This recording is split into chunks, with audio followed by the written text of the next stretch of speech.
For the second time this season, the Pacers have lost 4 out of 5 games. A rough week to open this road trip for the Pacers, capped by a terrible weekend getting blown out in Utah and Portland. Will break down those two games, what's going wrong for the Pacers, and tonight's game against the defending champion Warriors, all on today's Locked On Pacers podcast. You are Locked On Pacers, your daily Indiana Pacers podcast, part of the Locked On Podcast Network, your team every day.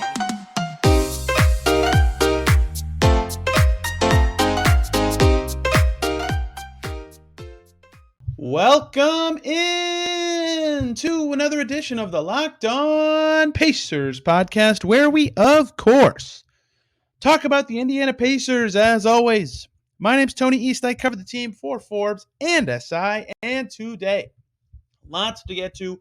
Pacers are struggling, the inverse of what this season's vibe has been up to now. Pacers have lost 4 of 5. They're 12-11. This is the second time this season they've lost 4 of 5. It's not uncharted territory yet, but this time the losses are much worse. 14 points in LA to the Clippers, 20 points in Utah to the Jazz, 23 points in Sacramento to the Kings, and now 16 points earlier tonight in Portland against the Blazers. So lots to talk to you about the Pacers. We'll recap this weekend of games since we haven't talked about those yet. What went wrong in two opposite kind of losses for the Pacers, although Tyrese Haliburton did miss one of the games, which is a key thing to watch for this Pacers team. Plus, what's going wrong for this team? Why have they lost 4 of 5? Why are they suddenly tumbling down the standings down to 12-11? At the end, we'll talk Pacers Warriors tonight against the champs in the Bay. The Pacers' final Pacific time game of the season, which as a person podcasting at 1:50 in the morning, I am thrilled. But that does not matter. What does matter is the Pacers are struggling. This weekend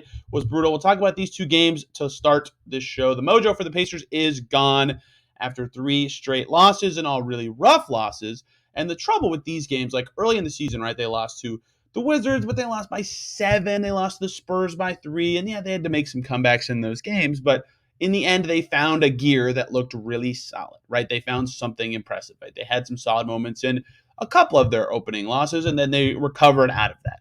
These losses have been blowouts, right? Their biggest loss coming into this road trip was 15 in Chicago.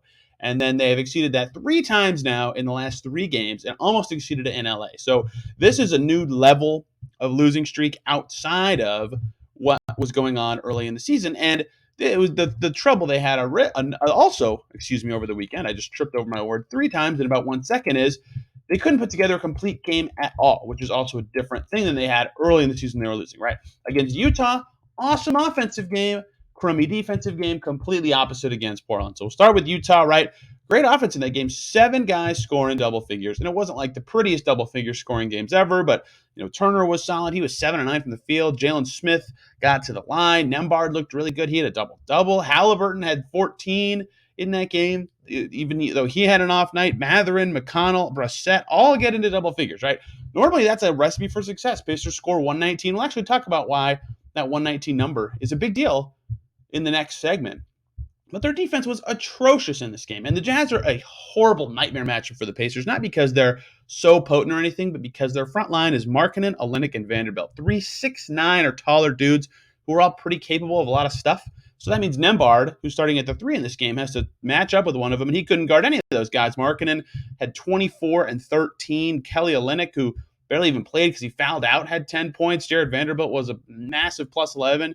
He was crazy. He was 4 or 5 from the field. They just couldn't guard those guys with the size the Pacers have. It's a nightmare matchup for the Pacers. So the Jazz, 139 in this game. They could do no wrong offensively. 32 free throws. That was the big problem for the Pacers defense in this game is they looked really slow, like they were running out of quicksand. And so the rotations were slow, and the height meant they were always in cross matches. So they were scrambling a lot. They had a lot of turnovers. Like every bad stat that could happen happened to them in this game. And so, yeah, they erased a 15-point lead in the second quarter, and they were still down 15 at halftime. So even with Buddy off in this game, I think he had 6 points, one of his lower scoring nights of the entire season. And Haliburton playing hurt, which he ends up not playing in their next game, they couldn't get enough offense to keep up anyway. So giving up 139 is just unacceptably bad. So their defense was totally miserable, despite the fact that they could score with off nights from Hield and Haliburton, and they still lost by 20. There's a lot about how bad the Pacers defense was in that game, right? So not enough consistency on both ends in that game. So then they play Portland tonight, Sunday night, whatever you're listening. They played Portland over the weekend in the next game, and a similar offensive game seems like it would go better. They match up better with Portland, despite still some issues there. But then it comes out two things are important here. One, Damian Lillard is back for the Blazers. He had missed a couple games in a row. And Haliburton's out for the Pacers. That's a huge swing. But also TJ McConnell is sick back in the hotel. He's also out, right? So a total change from what went wrong in Utah is they go to Portland coming off of a game where they could score no problem but couldn't defend. In Portland, they actually defended okay. 116 is not good. I don't want to say they defended well, but given their available players, they were playing in the half-court a lot. Their rotation was totally junk. Totally junk. Trevelin Queen played 13 minutes. Their two-way guy who hadn't played all season for this team. Not a knock on Trevelin Queen, by the way. He played fine, I would say. They were +6 in his 13 minutes, but just in general, that is a sign of their rotation. James Johnson played point guard in this game. Like that is not a misspeak. That is actually something that happened. Like they had not the rotation they needed. So their defense was actually okay to me, right? Giving up 116s, all right, especially considering Portland shot so well from deep. Like they cut off the basket pretty well and rim protected and did all these good things, but they couldn't score. They could not score in this game. 100 is low in the modern NBA. But this one I kind of want to throw out, or I'll give the Pacers a lot of benefit of the doubt. No Haliburton, no McConnell. Obviously, that's a huge adjustment. Like, it's not like they could just adjust without Haliburton or adjust without McConnell. They had both out at the same time. Like, just ripping the Band-Aid off completely. Andrew Nembhard played a good game running the show, but they could not create enough in this game, right? Better fouling, better rim defense. They started better. They had a good first quarter. They were up 8 early in this game. They couldn't score. They could not score for super long stretches. Outside of Miles Turner and Buddy Hield, the two vets, nobody really had a quality putting the ball in the basket kind of game for the Pacers. And those two guys really figured it out, but nobody else could, right? Caveats abound. No McConnell, no Haliburton. You don't expect a team to score well in that instance. You expect a little bit better than what they got, or at least I did. 100 points in the NBA these days is not very much. All the quarters were right around 25 points.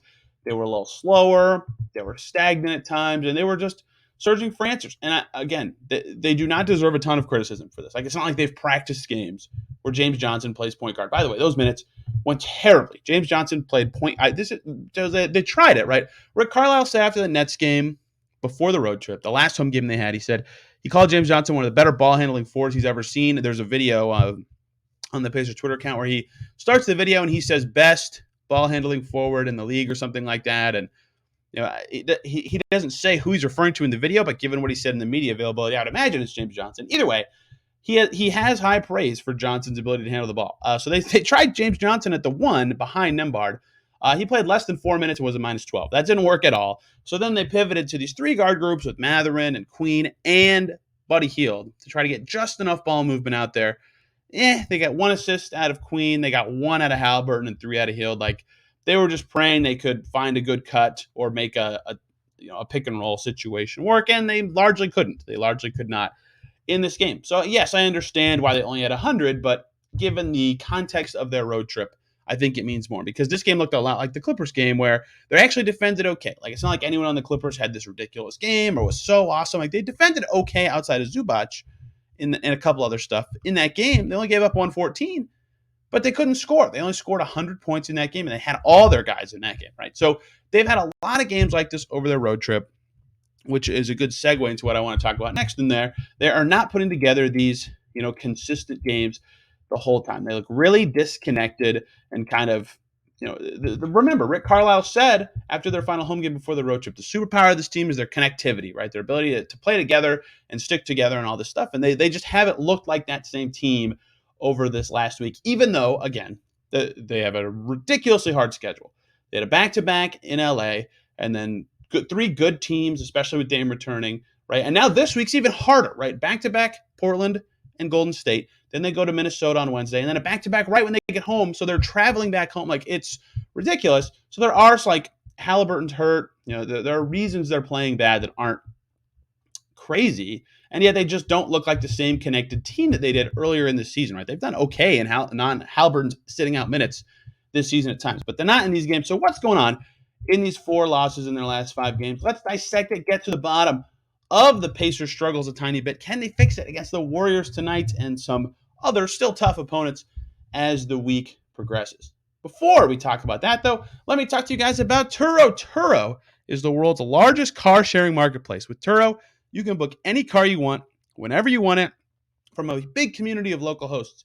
Browse a huge selection of vehicles for just about any occasion or budget across the US, UK, Canada, and Australia. Book a spacious SUV or a minivan for your family road trip. Get a classic or luxury car for a special event, birthday, or holiday. Find affordable economy cars if you're on a budget and just need to get from point A to point B. Whatever you need, Turo can help. Test drive that new electric vehicle you've had your eye on to see how it fits your everyday life. Many Turo hosts can even deliver the car right to you. Every trip is backed by liability insurance. Terms, conditions, and exclusions apply. Forget boring rental cars. Find your drive at Turo.com. Thank you, as always, for making Locked On Pacers your first listen today and every single day. Very obvious. Make your second listen Locked On Blazers. Hear what Mike Richmond has to say about Dame Lillard's return. Pacers getting clobbered by the Blazers in Portland after a decent start in this game for the Pacers. They were only down a couple at halftime. Blazers looked pretty good. Simons and Lillard's a fun backcourt. Mike Richmond will have all that for you over in Portland. All right. This is a rough stretch for the Pacers. Like I said at the top, 4 losses in 5 games, but this one is worse than their early season struggles because of how bad they have been, right? Their 4 losses in their first 5 games were by 7, 3, 14, 15. Those last 2 were not good. Philly and Chicago kicked their butts, quite frankly. This time it's 14 to the Clippers, 23 to the Kings, 20 to the Jazz, and 16 to the Blazers. They were also down 17 in the fourth quarter to the Lakers. Andrew Nembhard and that crazy comeback saved them from a much worse situation right now. They'd be under 500 on a 5-game losing streak if not for that miraculous finish in that game. So they're not playing well right now. That's not a secret. Some of it's injury stuff, right? Missing certain guys in certain moments. Even if guys are playing banged up, they're still banged up, right? Like there's a lot to this. And yet, here's the thing that stands out to me is they've lost their consistency from a lot of their best guys, right?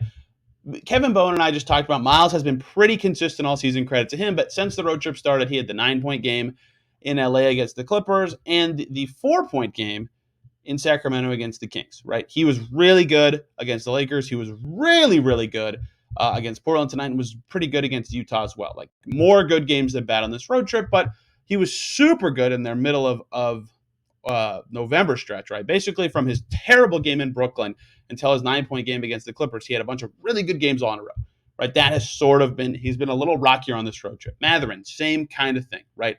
9 points against the Clippers, 12 points on 3 for 10 at Utah, and he hasn't had consecutive rough games all season. In Portland, again, he did. He was asked to do more in that game. He had 10 points on 5 for 15. No free throw attempts for Mathurin against Portland, right? So he had his lowest consecutive, I believe, points, 21, all season between the last 2 games he's played, right? He's lost some consistency, but he healed on this road trip, right? There were some signs of slippage on the homestand a little bit, although he did okay. 10 points against the Clippers, 6 points against the Jazz, right? He's had 3 good games, but 2 bad ones, right? They just have had a lot of struggles from these guys. Haliburton had his lowest assist game by a mile in Utah, 4 assists. His lowest game of the season before that, he had the 5.1 in Brooklyn, but all the rest are 8 or more, right? 4, credit to the Jazz. He also had 9 points against the Kings in a very weird night for the team in general, right? And has not shot the ball very well, has only been over 40% once on the entire road trip, right? The 4 guys the Pacers expect the most from, who have been the best for them, who have stepped up for them and been huge for them on these winning streaks and these impressive wins over Miami and Toronto and New Orleans, right?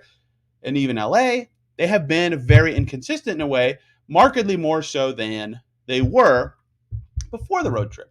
That's a lot of numbers I just threw at you. So there's a couple things about that, but I think the biggest part of this is, well, 1, their offense is hurt by those guys doing worse, but 2, I think teams are seeing what the Pacers are doing well, right? They got the film, they've got enough time to see it, they've seen what some teams have done well to slow the Pacers down, and are now implementing it in a better way, right? I was going to talk about this later. It's farther down in my notes of the segment, but like Halen Cooper's done a good job chronicling this. Like teams are daring Haliburton to score a little bit, right? He's pass first by nature, and they can kind of take advantage of that, right? They go under on screens is something she's pointed out very well. Like they force him to beat them, and he likes to pass. That's fine. He's done a very good job of it this year. It's been a big part of why their offense is better with him out there, but sometimes to a fault, right? Teams have cross-matched on the Pacers' bigs.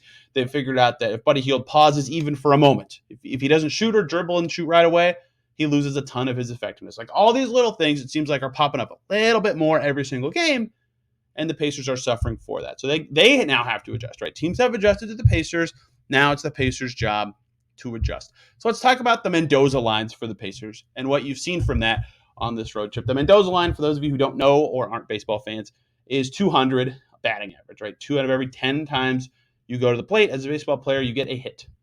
That's terrible. That's a horrible number in baseball, but it's called the Mendoza line because that is like the benchmark for competency. Like if you're over 200, like, yeah, that's bad, but like, okay, fine. You can stay in the majors. If you're below that, oh my gosh, you're terrible.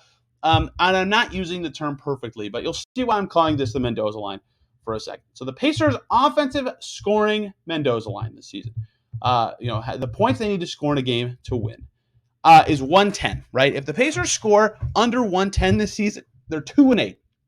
They are 2-8. They're 10-3 at 110 or more, right? Clearly, like about that number, they're clicking in a good way.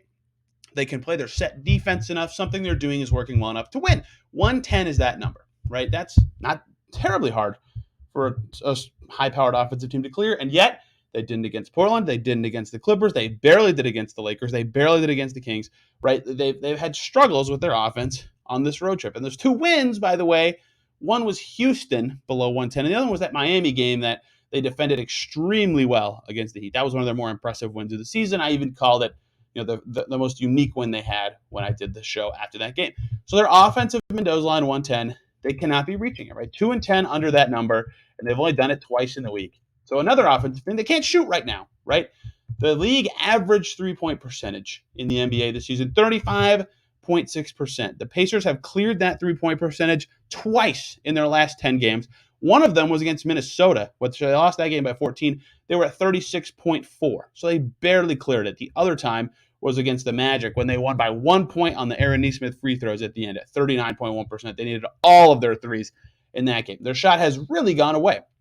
When they were rolling in mid-November, right, they eclipsed that number against Charlotte. They eclipsed it against Toronto. They eclipsed it against New Orleans. They eclipsed it against Brooklyn twice, and Washington, and Chicago, and Detroit, and Washington again. Like, I could go on and on. You get the idea. Like, they were eclipsing that number much more often early in the season. They don't take, like, very rarely during a Pacers game do I go, oh, that was a bad shot. They have a lot of guys who are capable of stuff that I feel like are worthy of taking the shots they take.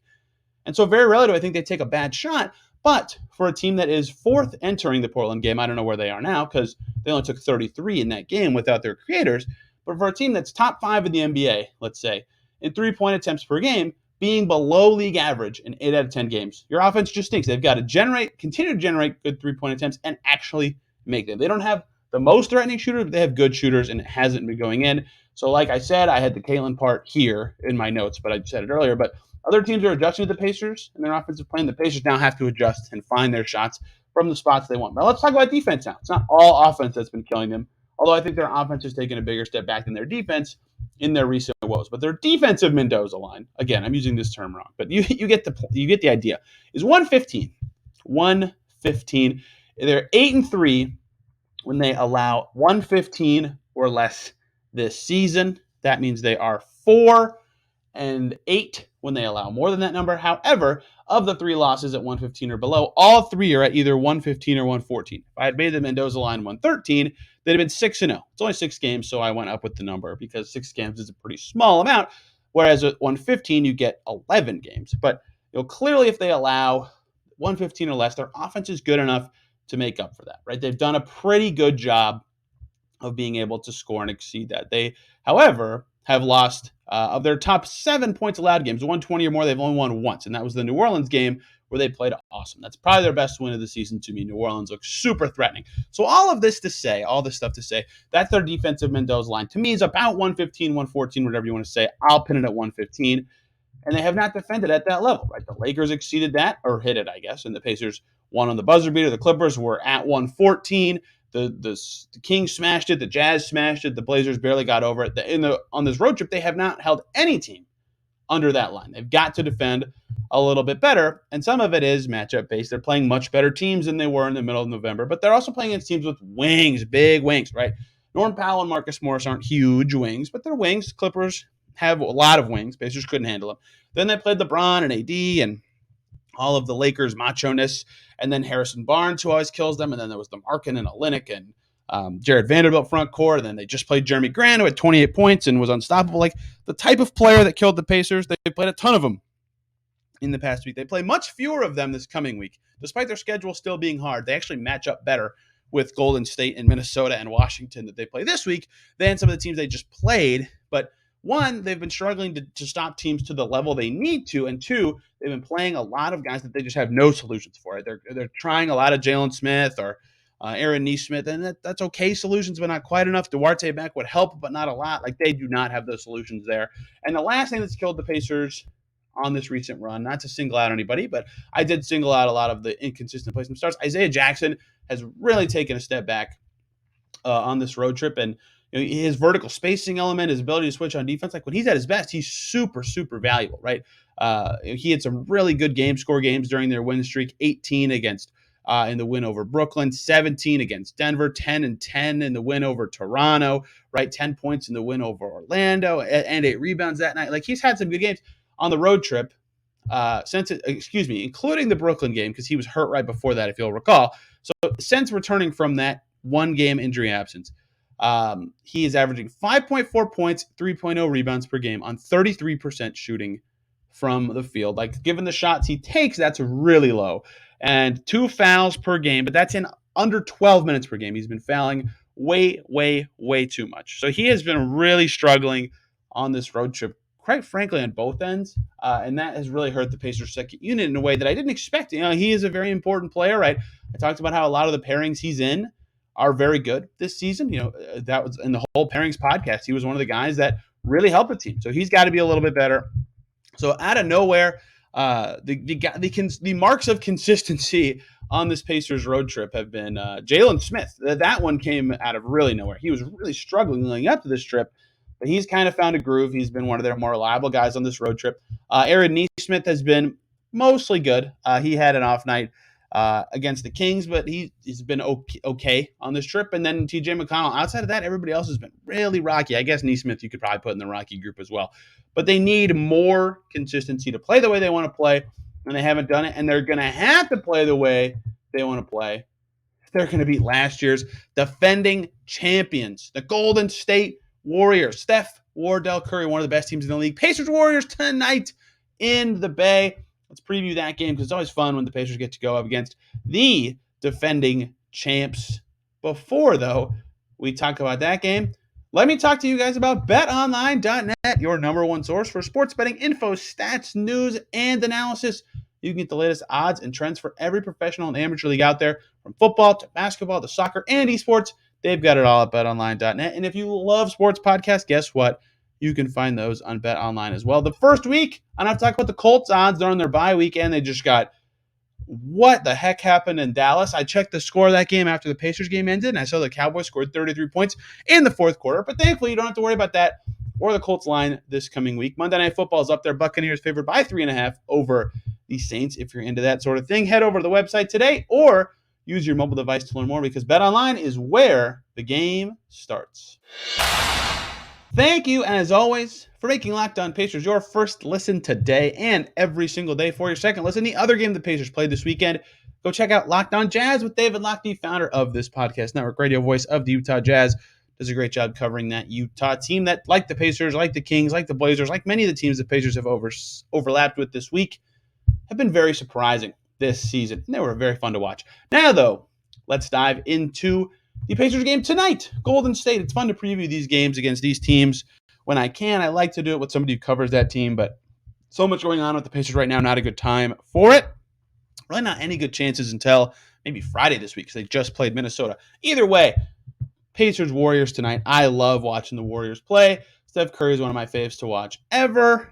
I mean, I watched his warm-ups when they were here last year, when Golden State was in Indy, and he had the chance to break the three-point record. But that's not here or there. The champs, the Golden State Warriors, are the champs, and that's important because those are always fun, good tests for young teams, right? Like, teams get up to play the Warriors. The Pacers beat them in San Fran last year, if you recall. Duarte was really good. Justin Holiday was really good in that game. If you remember, they almost beat the Warriors at home, too. And people love playing against last year's champs. It's like playing the Lakers, right? Teams always get up to play the Lakers. They always get up to play the Warriors. Right, I cover the Fever as well in the WNBA. Like, the Fever got up to play the Chicago Sky all 3 times this past season. They actually beat them once. Like, going against the defending champs just has this extra juice. Pacers did well against them, and given their brutal scheduling week with 5 games in 7 nights, getting a win here would be so big for the Pacers, even if they give it their all. But they won't have Tyrese Haliburton. Rick Carlisle said he's going to miss both legs of the back-to-back with this groin issue he's got right now. So that's going to be really tough, especially because, one, they're playing Golden State, obviously, but also they're playing Golden State that's found their mojo. Golden State really was waffling for a bit. And don't look now, they've won 5 out of 6. They were 8-10. Now they're 13-11. They're back in the playoff picture in the West. Nobody wants to play them. They still have a top 10 offense and an above-average defense. Ho-hum. They also have Steph Curry. All the numbers can be thrown out when they have them. What they've done, and what the Pacers need to be cognizant of, and I'm sure they are, is they found this mojo because their rotation is figured out. They were getting a lot of trouble early because they couldn't quite optimize Poole and Clay. That was the biggest problem they had, is those two guys weren't playing as well as they need to. But they also were not getting anything from the young guys they were having with the second unit. Now, Wiseman's not in the rotation. He was terrible for them this season. He's not even doing very well in the G League, but that's neither here nor there. But, Poole's improving in his new role. Clay's been much better. And then Dante DiVincenzo's kind of found the right role for himself. Anthony Lamb is playing well. Like, every time I watch the Warriors, he's making big plays. Like, they've really figured out their second unit, the roles everybody needs to have. And, they still have Steph Curry, who's averaging 31 points per game. He's hitting 44. This sounds fake to say. He's hitting 44% of his threes this year. He takes 12 a game. 12 threes a game. And he hits 61% of his 2-point shots and 90% of his threes. He's ridiculous. He's got 50, 40, 90 written all over him this year. I have no idea how the Pacers will try to contain him, right? Like, Nembhard has to guard him, but then Klay Thompson's going to be chased by Buddy Hield probably, and Wiggins is going to torch somebody, and Wiggins has been really good this year. Like, it's a horrible matchup for the Pacers because Steph is so good, right? And he can just change a game faster and more effectively than any player ever. Jared Wade, who used to cover the Pacers in the NBA really well, did a great story on Steph. And some great players can just methodically beat you over the course of a game. Like, I think Jared's quote was something to the effect of, like, Steph can make you question why you play basketball. Like, he's that good when he's at his best. So that's going to be really tough, almost unguardable by any Pacers, especially with a 6'5" point guard out. So it's going to be hard for the Pacers to keep up. Best of luck to Andrew Nembhard because his perimeter defense will be super needed. And by the way, I already mentioned their names a little bit, but Klay Thompson, 38% from deep on 10 attempts per game. Andrew Wiggins, 45% on 7 attempts a game. Good luck to the Pacers. That said, like with the Pacers, live by the 3, but die by the 3. Like, it is a more inconsistent shot because it's farther away. That perhaps could be the Pacers' saving grace, because when you look at the Warriors, their 3-point numbers, they take 44 per game. That's first in the league. They make the second most per game in the league, and they shoot 38% on those. Yeah, that's going to be very tough for the Pacers to contain. Just crazy, crazy stats. Some of beating the Warriors is just praying that they miss. They're also really good at passing, right? One of the top assist teams in the league, and by one of the top means, I mean the one top. Their 2-point percentage is super high, despite the fact that they very rarely take them. So they're super hard to defend. You cannot lose the possession battle against the Warriors, or you just lose. You just lose the game. So the things the Warriors aren't good at are those things, right? Rebounding, specifically the offensive rebounding, they're 25th, 23rd in total rebounds, right? They turn it over a ton, more than any team but one. They foul a lot, right? There's a lot of little tiny ways to gain advantages that the Warriors are not very good at because they just out-efficiency everybody. So key for the Pacers in this game. Take care of the ball and force turnovers. Have more possessions, more chances to score than the Warriors, and they have to do well on the offensive glass as well, because that's not something the Warriors are particularly good at. Those would be my keys. On the offensive side of the ball, you have to attack, and you can't lose the possession battle. You have to keep attacking and try to get as many rebounds as you can. And the Warriors don't get to the line. So on defense, perimeter defense is crucial because they can. I think the Pacers can protect the rim well enough against that Warriors team, but they can't defend the 3-point line very well. They got to do as good as they can, because that's going to be the story of the game. If the Pacers do win the possession battle, they can't defend the 3-point line well enough. It doesn't matter. So Nembhard's crucial in this game, right? He's a key factor in everything they need to do well. Can he get steals? Can he take care of the ball? Can he defend the perimeter? He's a huge player in this game. This is a rookie, 31st overall pick I'm talking about, but he's crucial. Maybe McConnell's back. I don't know what his sickness is. It's non-COVID illness per the team. That would also be very helpful for the Pacers, specifically just from balancing their rotation will be key. And with rebounding being crucial as well and winning the possession battle, Smith and Turner will be the key guys alongside Andrew Nembhard, right? Defending the basket, grabbing the misses, doing a good job making it so the Warriors' game plan is jump shots, which they're amazing at them. Sometimes you just lose that way, but that's a better way to lose than getting beat in some other way by a team that has strengths in one key area. So it's going to be fun to watch this game. Of course, we're bringing it down here on Locked On Pacers tomorrow, talking Pacers Warriors, any sort of sidebars from that game, and what the Pacers can do better. I'll try to get a guest for Wednesday, talk about Pacers struggles, because, again, we don't need to talk about Minnesota. We just talked about them with Dane Moore a couple weeks ago. We'll talk about all the games this week, of course. We'll talk Wizards, with a Wizards expert on Friday. So lots of fun stuff coming this week here on Locked On Pacers. I covered the Kings game in great detail. I learned a lot on that day. I got to talk to Domas Sabonis. If you want to read that story, it's in All Pacers on SI. I talked to Haliburton. I saw his emotions in a way I've never seen Tyrese Haliburton before. I learned a lot about him that day, which is really why I wanted to go to that game out in Sacramento. I have a story up on every angle of that Kings-Pacers game on Pacers. I highly recommend you read, and I've got some fun stuff coming this week with Edmund Sumner, Jalen Suggs. You'll see. It's all going to be really cool. I hate doing self-promo, but I really love the stuff I did out in Sacramento. So thank you guys a ton. If you listened this far, I very much appreciate it. Back tomorrow talking Pacers Warriors, whatever happened, and all that jazz. Hope you guys had a great day, and we will see you tomorrow.